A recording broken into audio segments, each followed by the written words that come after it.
अल्हम्दुलिल्लाह रब्बिल आलमीन वस्सलातु वस्सलाम अला नबिय्यिहि मुहम्मदिन सय्यिदिल मुरसलीन व अला आलिहि व सहबिहि अजमईन। अम्मा बाद। May praise be to Allah, the creator of the worlds, and peace and blessings to be upon his Prophet Muhammad sallallahu alaihi wasallam, the head of all messengers, upon his family and all his companions. I would like to greet you all with the Islamic greeting. Assalamu alaikum wa rahmatullahi wa barakatuh. Respected judges and honorable President and dear audience, Allah subhanahu wa ta'ala says in the Holy Quran, اليوم أكملت لكم دينكم وأتممت عليكم نعمتي ورضيت لكم الإسلام دينا. Today I have perfected your religion for you and have completed my blessing upon you and chosen Islam as religion and a way of life for you. Nowadays, it is a general question arising in a mind which thinks something about this modern age, the age of science and technology, the age of inventions and discoveries. The question is, what is the relation between Islam and science? What is an Islamic approach to science? And does Islam have any harmony with the modern science? Dear brothers,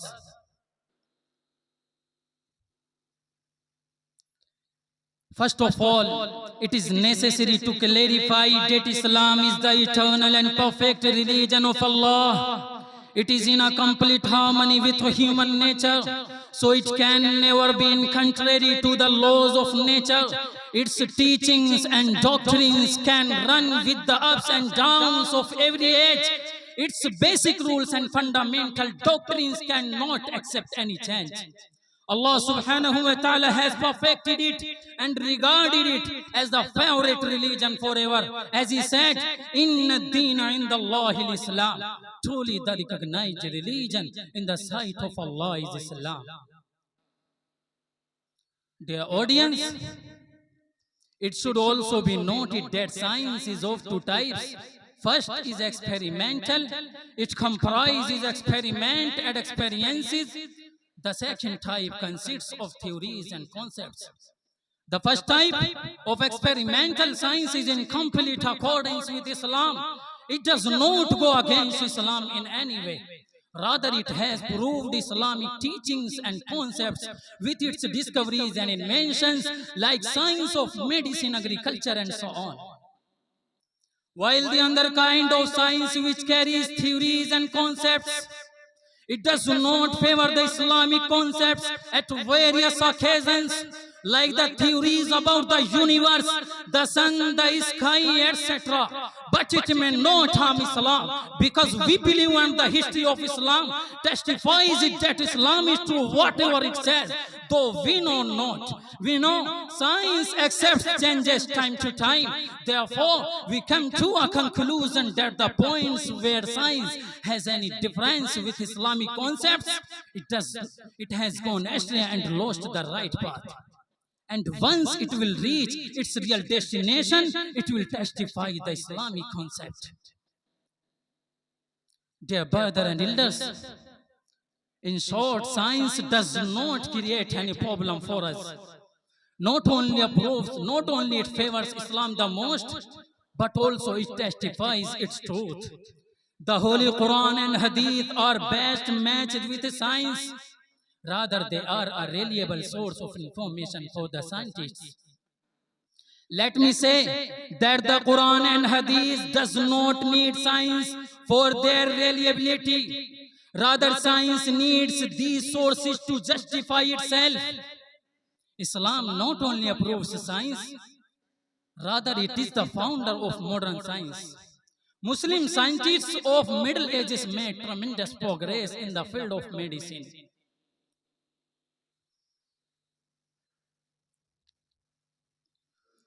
If science finds any fault in Islam, we should not mind.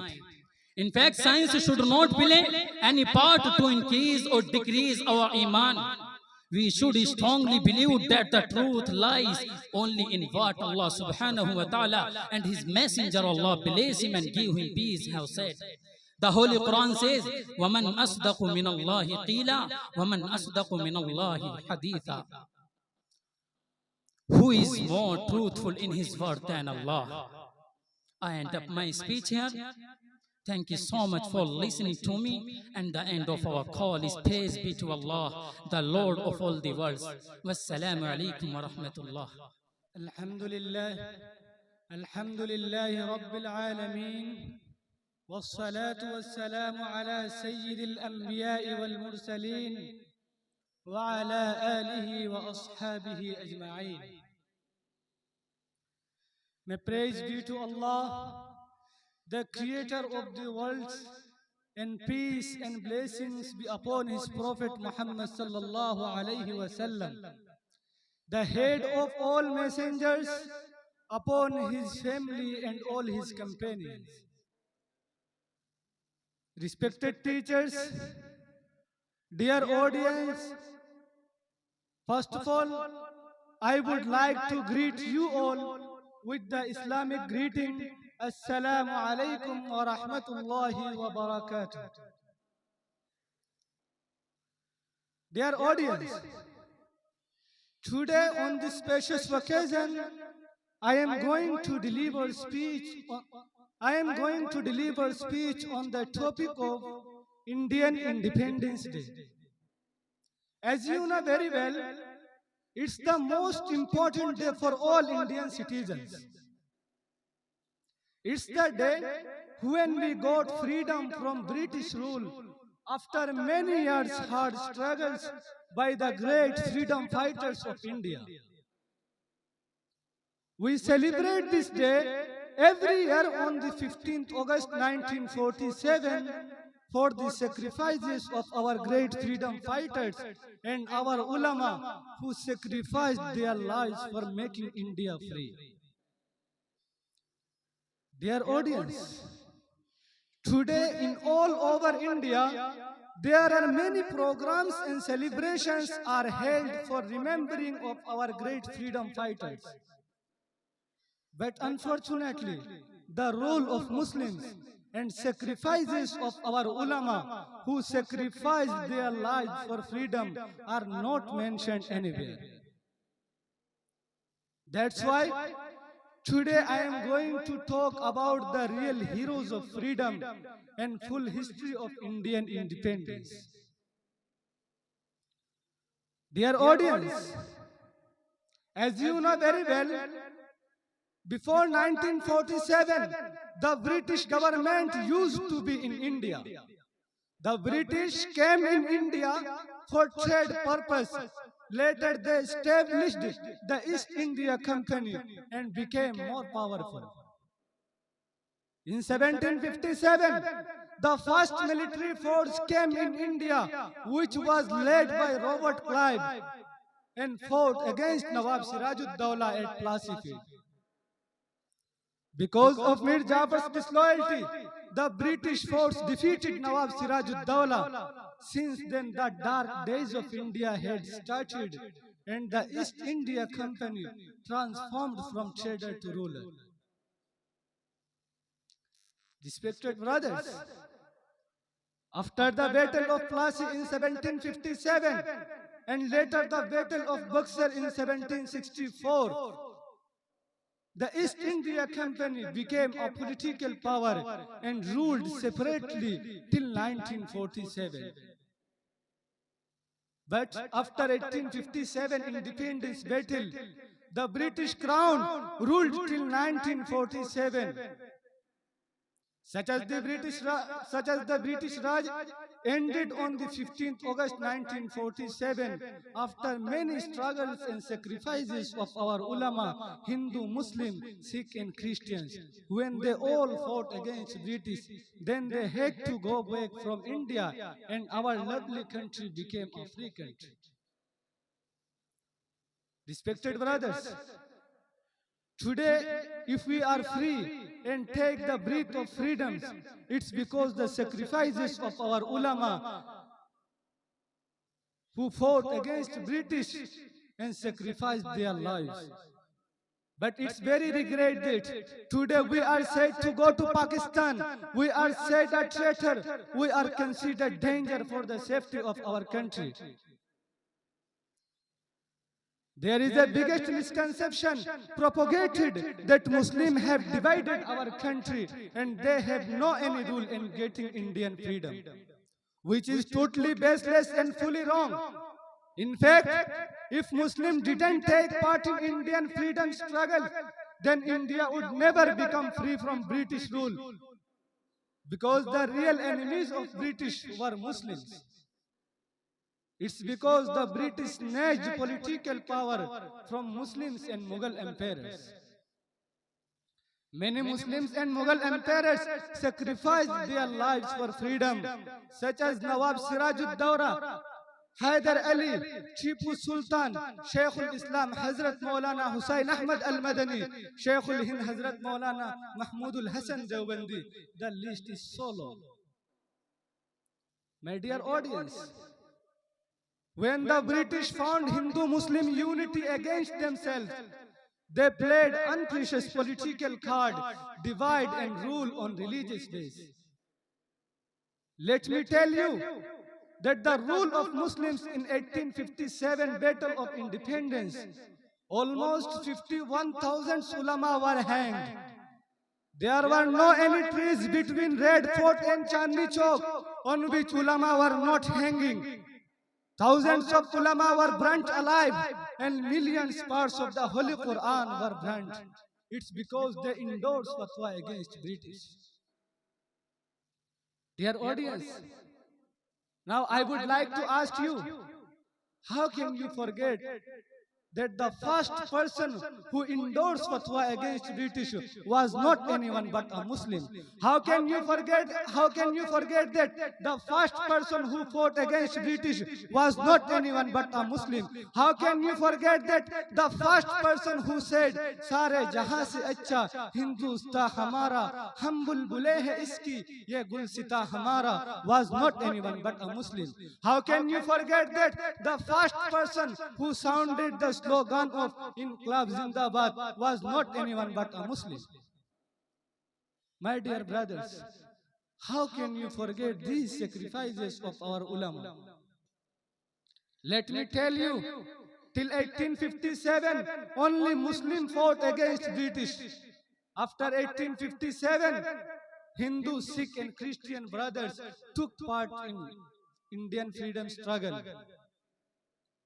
Now I am going to wind up my speech. Thank you so much, all of you, for listening to me patiently and perfectly. ورحمة الله وبركاته.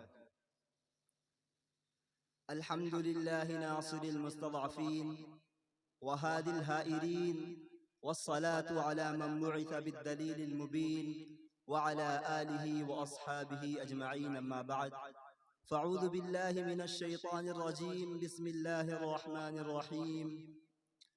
ومن يتوكل على الله فهو حسبه. صدق الله العظيم.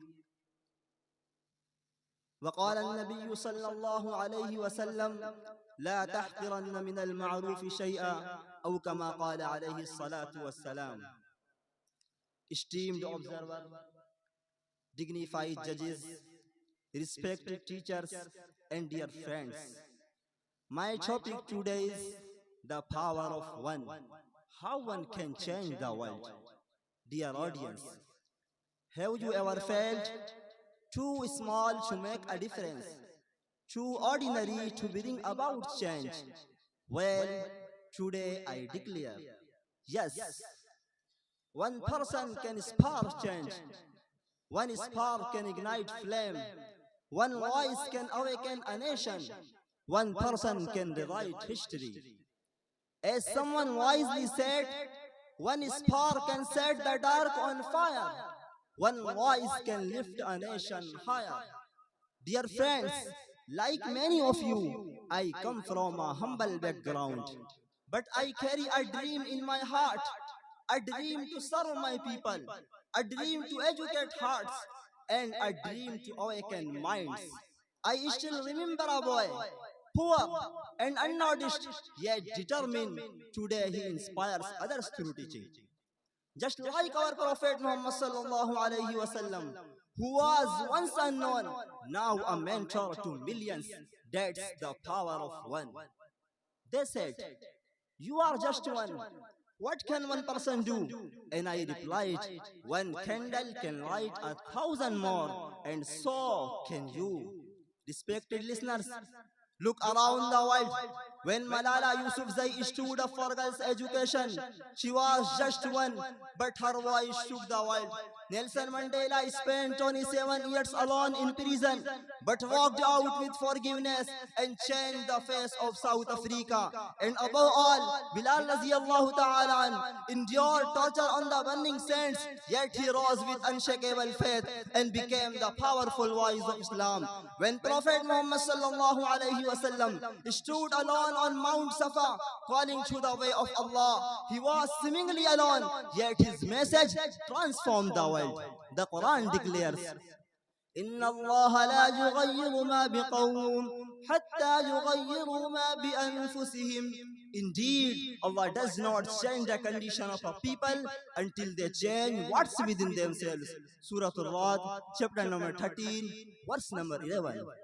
So dear brothers and listeners, change begins with one heart, one soul, and one decision.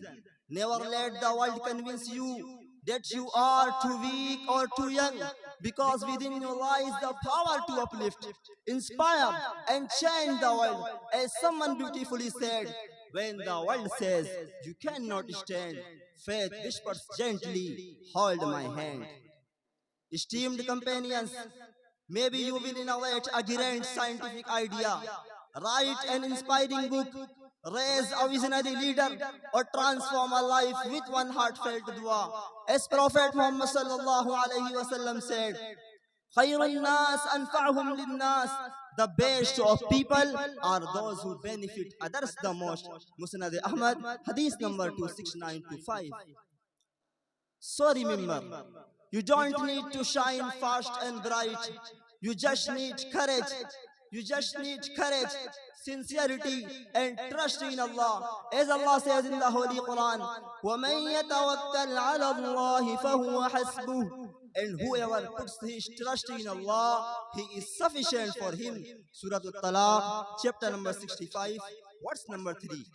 So dear listeners, never underestimate the power of one, because that one might be you, and maybe the step you take today will be the reason someone stands strong tomorrow. May we all rise one by one with knowledge and courage to build a better world, inshallah. I conclude. So, when you walk out of this mosque today, please ask yourself, what's the one thing I'll do to bring change? Because one voice can make a difference. I conclude my speech with the message of hope, unity, and purpose. Allahumma janni mimman qama wahda, fayqadha al-alama bil-haq. Wallah, make me among those who, even if alone, awaken the world with goodness. Thank you so much.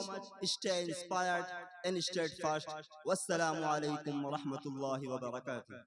حامدا ومصليا ومسلما أما بعد، فأعوذ بالله من الشيطان الرجيم. بسم الله الرحمن الرحيم. تبارك الذي جعل في السماء بروجا وجعل فيها سراجا وقمرا منيرا. صدق الله العظيم. My dear audience, firstly, I would like to welcome all of you with the Islamic greeting, Assalamu alaikum wa rahmatullahi wa barakatuh. The topic of my today's talk is the glorious Quran and modern science. In fact, it is a burning topic of the time which should be discussed seriously and formally. My dear audience,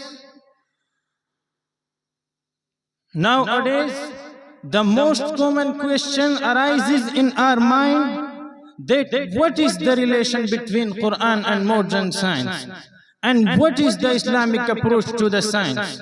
So first of all, I would like to tell you that the Holy Quran is the last and final revelation of Allah, which was revealed to the last and final messenger Muhammad sallallahu alaihi wasallam.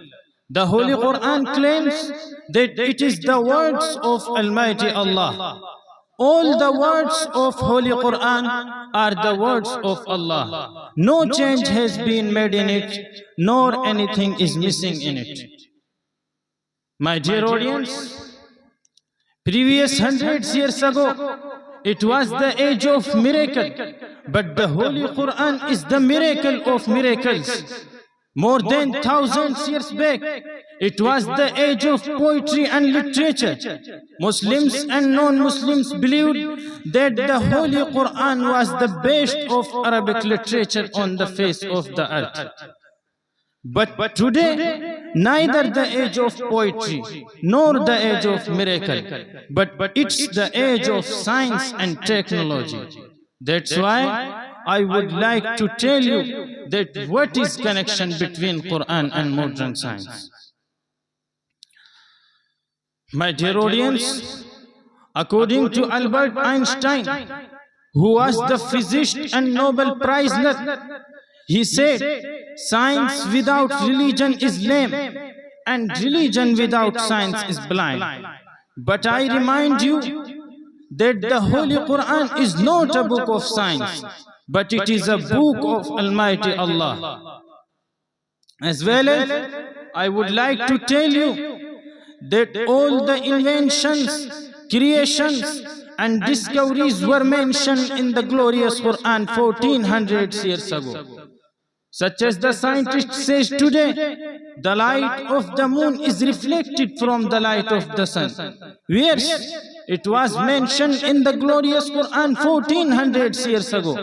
Allah subhanahu wa ta'ala says in Surah Al-Furqan, chapter number 21, chapter number 25, verse number 61, تبارك الذي جعل في السماء بروجا وجعل فيها سراجا وقمرا منيرا. Blessed is he constellation in the skies, and placed therein a lamp and a moon given light. My dear audience, history has witnessed that Islam gave a lot to the world in terms of science, medicine, art and culture.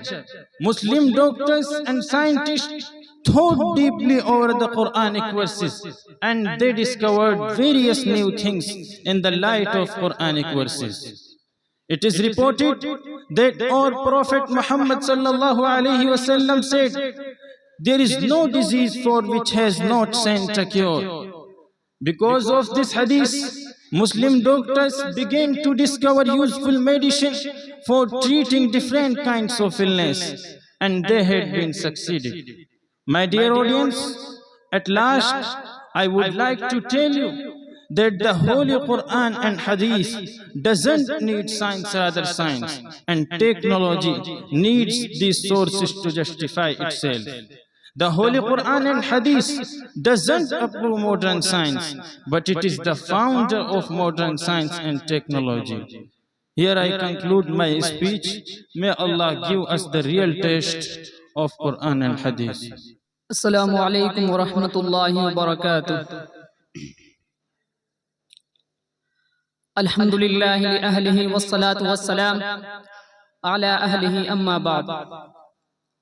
فأعوذ بالله من الشيطان الرجيم بسم الله الرحمن الرحيم يا أيها الذين آمنوا كونوا قوامين بالقسط شهداء لله ولو على أنفسكم أو الوالدين والأقربين صدق الله العظيم. Respected judges and my dear friends, today I want to speak few words about the concept of justice in Islam. Justice is very important in the sight of Almighty Allah, and his beloved Prophet Muhammad sallallahu alaihi wasallam.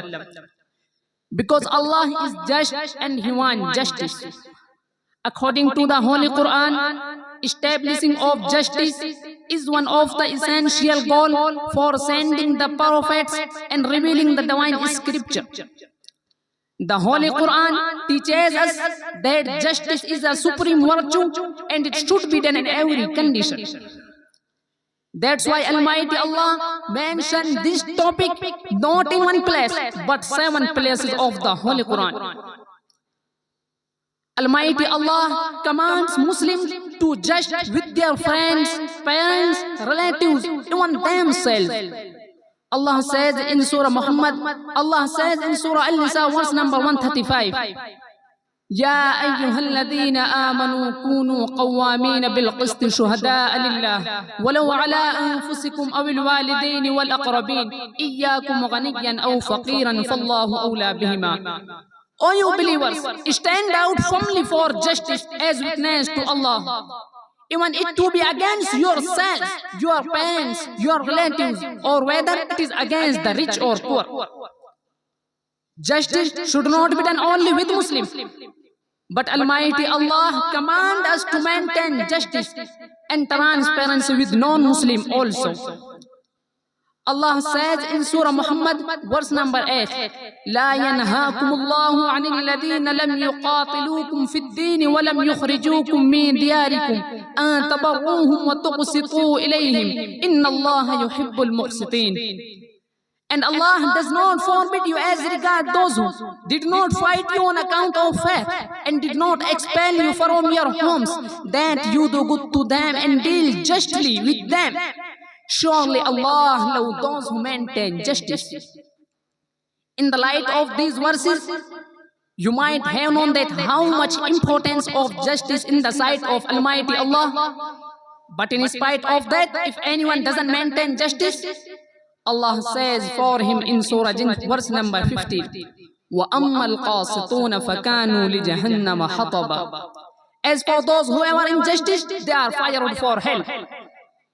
My dear fellows, in Islam, justice is not only a moral virtue, but it is more reverable act.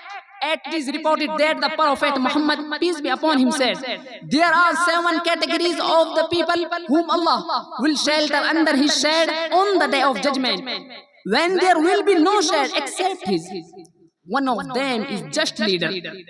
In another hadith, Allah spoke to His messenger, Muhammad, peace be upon him, O my slave, I have forbidden injustice for myself and forbid it also for you, avoiding injustice to one another.